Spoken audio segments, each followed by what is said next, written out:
Hello everyone, मैं miss SV आपका अपने चैनल स्टडी फॉर यू पे वेलकम करती हूँ। देन 10 क्वेश्चन हमारे कंप्लीट हो चुके हैं। देन इस सीरीज का ये सेकंड वीडियो है। आपको अगर कोई भी डाउट है या आपने वो वीडियो नहीं देखा है तो आप पहले उस वीडियो को देख लीजिए, क्योंकि उस वीडियो से रिलेटेड काफ़ी सारे टॉपिक्स जो है यहाँ पर आपको देखने को मिलेंगे। देन जैसा कि मैंने आपको पिछले वीडियो में बताया था, मैं आपको विद ट्रिक्स के साथ एक क्वेश्चन के 4 क्वेश्चन डिफाइन करूंगी। तो चलिए स्टार्ट करते हैं। Question number 11। क्वेश्चन नंबर 11 क्या कहता है कि image form by a plane mirror. Plane mirror में कैसी इमेज बनती है?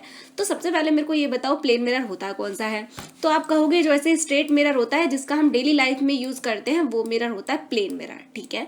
अगर मैं आपसे पूछूं कि इसकी फोकल लेंथ कितनी होती है, तो आप कहेंगे कि आपने पिछले वीडियो में बताया था उसकी फोकल लेंथ होती है इन्फिनिटी। बिल्कुल राइट। देन अब यहाँ पर पूछा है कि प्लेन मिरर के अंदर इमेज कैसी बनेगी? तो इमेज बनेगी erect, virtual and same size की। ठीक है, सेम साइज की इमेज बनेगी, क्योंकि देखो जब आप मिरर में अपना फेस देखते हैं तो क्या कभी ऐसा होता है कि जैसे आपका फेस है उसे छोटा दिखाई दे, या फिर आप जैसे खड़े हो उसे टेढ़े दिखाई दो? ऐसा कुछ नहीं होता है ना।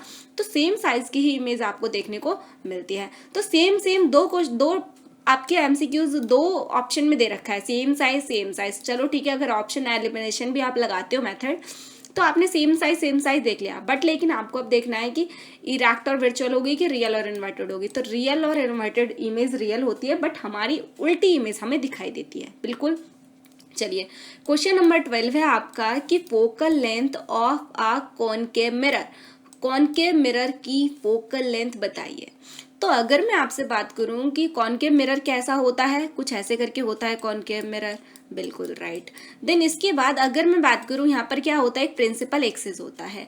प्रिंसिपल एक्सिस के यहाँ पर होता है आपका एक पोल। देन यहाँ पर होता है आपका क्या, फोकस।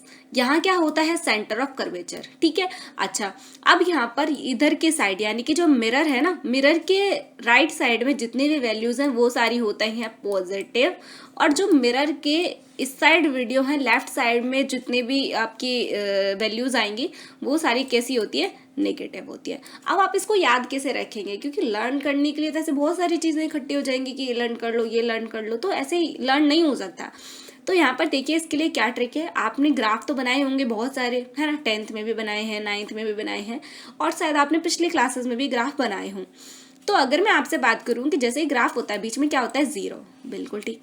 जब हम राइट साइड में चलते हैं तो सारी वैल्यूज कैसी आती हैं, पॉजिटिव पॉजिटिव पॉजिटिव। ठीक है, ऊपर की साइड जाते हैं पॉजिटिव, बट हमें ऊपर का कुछ नहीं करना, मेनली हमें लेफ्ट और राइट वाली वैल्यूज चाहिए। तो राइट वाली जितनी वैल्यू होती है कैसी होती है, पॉजिटिव, और जब आप लेफ्ट में आते हैं तो सारी कैसी होती है, वैल्यूज नेगेटिव। तो आपको यहीं से याद रखना है कि मिरर के राइट साइड में सारी वैल्यूज होंगी पॉजिटिव, और मिरर के लेफ्ट साइड में सारी वैल्यूज होंगी नेगेटिव। तो ये कौन सा मिरर है भाई, ये तो हमारा कौन सा मिरर है, कॉनकेव मिरर है। तो कॉनकेव मिरर में फोकल लेंथ आपको कैसा दिख रहा है, नेगेटिव पॉजिटिव। तो फोकल लेंथ कैसी है, नेगेटिव, यानी कि option number B is a correct हो जाएगा। बिल्कुल। देन अगर हम बात करें क्वेश्चन नंबर 13 की, तो क्वेश्चन नंबर 13 क्या है, the field of view is maximum for. सबसे मतलब जो मैक्सिमम साइज जो है किसमें आपको देखने को मिलता है, कौन से मिरर में? तो जो आपका प्लेन मिरर है इसमें तो सेम साइज दिखता है, क्योंकि हमने पिछले ही क्वेश्चन में पढ़ा है। देन कॉनकेव मिरर कैसा होता है, ऐसा मिरर होता है, इसके अंदर आप ज्यादा मतलब इसमें ना चीजें छोटी छोटी दिखती है। कॉन्वेक्स मिरर में आप ज्यादा एरिया को देख सकते हैं, कवर कर सकते हैं, थोड़ा ऐसा उभरा हुआ होता है ऊपर के साइड। ठीक है, तो ये जो है आपका इसका आंसर सही हो जाएगा, option number C is a right. Then question number 14 आपसे कह रहा है कि the refractive index of a glass. Refractive index है ग्लास का क्या, 3/2। What is the speed of light in glass. ठीक है, चलो क्वेश्चन को सॉल्व करना शुरू करते हैं। अगर आपको कहीं भी डाउट है तो आप कमेंट बॉक्स में डाल सकते हैं, या आप वीडियो को रिपीट करके देख सकते हैं, वैसे आपको ही समझ आ जाएगा। तो सबसे पहले मैं आपसे पूछूं, रिफ्रैक्टिव इंडेक्स को डिनोट करते हैं हम किससे, म्यू से डिनोट करते हैं, जिसको कई बार हम एन भी लिख देते हैं। ठीक है, जो इसका फॉर्मूला होता है म्यू अपॉन में सी अपॉन वी। सी क्या है, speed of light in air, then v है speed of light in other medium. Refractive index हम तब निकालते हैं जब हमारी लाइट एक मीडियम से आकर दूसरे मीडियम में ट्रैवल कर जाती है, तो वहां पर हम रिफ्रैक्टिव इंडेक्स निकालते हैं कि जो हमारी लाइट आई है इस मीडियम में इसकी स्पीड क्या थी, और दूसरे मीडियम में या तो ग्लास में गई होगी या तो वाटर में गई होगी, तो वहां पर स्पीड क्या रही। ये चीज फाइंड करने के लिए हम रिफ्रैक्टिव इंडेक्स का यूज करते हैं। बिल्कुल ठीक।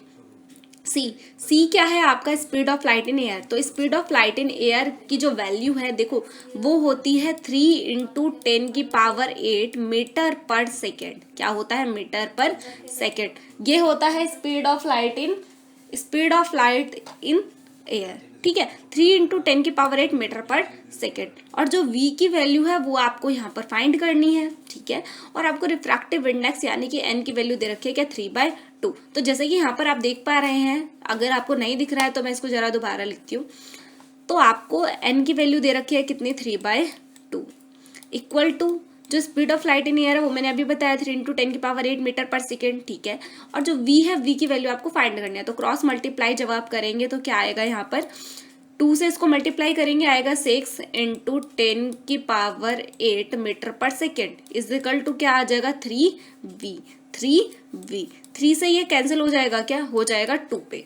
कितने पे हो जाएगा, 2 पे, यानी कि 2 × 10⁸ मीटर पर सेकेंड। यही हमारा क्या हो जाएगा, आंसर हो जाएगा। तो ऐसा आंसर आपको कहाँ दिख रहा है, option number A. Option number A is a right. Then एक क्वेश्चन आता है कि रिफ्रैक्टिव इंडेक्स को किससे डिनोट करते हैं, तो याद रखना म्यू से डिनोट करते हैं, और म्यू कुछ इस तरीके से बनता है यहाँ पे, ठीक है। देन इसके बाद आपका जो क्वेश्चन नंबर 15 है, जो कि हमारा इस वीडियो का 5th क्वेश्चन है। चलिए, क्या है कि if a ray of a light fall normally on a glass slab then angle of refraction is a glass slab। देखो ये है आपका कोई ग्लास स्लैब है रेक्टेंगुलर, ठीक है, ये इसका नॉर्मल है। बोला जा रहा है कि अगर कोई रे नॉर्मली, यानी कि ये नॉर्मल के ऊपर डायरेक्टली, अच्छा मैं पेन चेंज करती हूँ आपका, देखो जैसे कि कोई रे हमारी इस तरीके से नॉर्मल के ऊपर ही आके फॉल हो रही है, तो क्या होगा, जो एंगल ऑफ इंसिडेंस होगा, मतलब जो एंगल ऑफ रिफ्रैक्शन होगा, यानी कि कितने डिग्री के बाद वो आप रिफ्रैक्शन मतलब इसके अंदर जाएगी रे, है ना, तो वो कितना होगा। तो आपको एक चीज बताई गई थी कि angle of I is equal to angle of R होता है, ठीक है। तो angle I is equal to angle R होता है। तो अगर ये नॉर्मली इसके ऊपर आ रही है तो कितने डिग्री का बनेगा उसका एंगल ऑफ रिफ्रैक्शन, तो वो होगा कितना, 0, क्योंकि 0 डिग्री के एंगल से आ रही है तो उतना ही एंगल आर होगा, बिल्कुल। देन इसके बाद है twinkling of a star is due to. Star क्यों चमकते हैं, तो स्टार चमकते हैं एटमॉस्फेरिक रिफ्रैक्शन की वजह से। अब कैसे, हमें तो नहीं पता चला कैसे होता है। तो देखो जैसे कि ये हमारी अर्थ है, आप यहाँ पर खड़े हैं, ये आपका एटमॉस्फेयर है, यहाँ पर क्या है आपका स्टार है, ठीक है, ये आपका क्या है, स्टार है। तो जब इसकी लाइट आपके इस एनवायरनमेंट से क्रॉस करके जाएगी, और आपको पता है जब एक मीडियम से दूसरे मीडियम में लाइट ट्रेवल करके जाती है तो वो थोड़ा सा बेंट हो जाती है, ठीक है। तो ये लाइट स्ट्रेट ना जाके कुछ इस तरीके की जाएगी, ये थोड़ा सा बेंट हो गई, ठीक है। और जो इंसान है यहाँ पर उसको एक्चुअली में ये कहाँ दिखेगा, ये दिखेगा यहाँ पर, ठीक है। तो एटमॉस्फेरिक रिफ्रैक्शन की वजह से ये जो लाइट है वो थोड़ा सा बैंड होके हम तक पहुंचती है, और हमें एक्चुअल में कहाँ दिखता है, यहाँ पर, बट होता कहाँ है यहाँ। और हमारी अर्थ भी कंटिन्यू मूवमेंट करती है, तो जिसकी वजह से स्टार की पोजीशन हमेशा चेंज होती रहती है, और ये जो स्टार है उसकी पोजीशन हमें कुछ और ही दिखती है। तो हमेशा इस स्टार की पोजीशन चेंज होने की वजह से हमें स्टार कैसा दिखता है, चमकता हुआ दिखता है। अगर हम सिंपल लैंग्वेज में एक लाइन कहना चाहें कि ट्विंकलिंग ऑफ अ स्टार किसकी वजह से होता है, तो आप बताओगे एटमॉस्फेरिक रिफ्रैक्शन की वजह से होता है, करेक्ट। आप इस चीज को अपनी कॉपियां ओपन करिए, जो जो चीजें मैं आपको ऑप्शन में बता रही हूँ वो चीजें आप अपनी कॉपी में नोट करिए, ताकि जब आप उसको लर्न करेंगे तो आपको ये चीजें बहुत ईजिली समझ आ जाएंगी। ऐसे ही बहुत सारे कंसेप्चुअल क्वेश्चन आपको यहाँ पे देखने को मिलेंगे। तो किसकी वजह से होता है, एटमॉस्फेरिक रिफ्रैक्शन की वजह से ऐसा होता है। Then question number 17, question number 17 क्या है, which of the mirror only form virtual image. वो कौन सा मिरर है जो हमेशा ही वर्चुअल इमेज बनाएगा, तो ऑप्शन नंबर देखो, हमेशा ओनली वर्चुअल इमेज बनाए, तो कॉनकेव मिरर में हमेशा कैसा बनता है, वर्चुअल इमेज बनती है। और जो प्लेन मिरर है, प्लेन मिरर में हमेशा वर्चुअल इमेज बनती है। तो आपको ऑप्शन नंबर ए और सी याद रखना है। अगर आपसे कोई पूछे कि भाई वर्चुअल इमेज के अंदर बताइए, कॉन्वेक्स मिरर में कैसी इमेज बनेगी, तो कॉन्वेक्स मिरर में वर्चुअल और इरेक्ट दोनों टाइप की इमेजेस आपको देखने को मिलती हैं, ठीक है। तो कॉन्वेक्स मिरर में आपको कैसी वर्चुअल और रियल दोनों टाइप की इमेजेस देखने को मिलती हैं।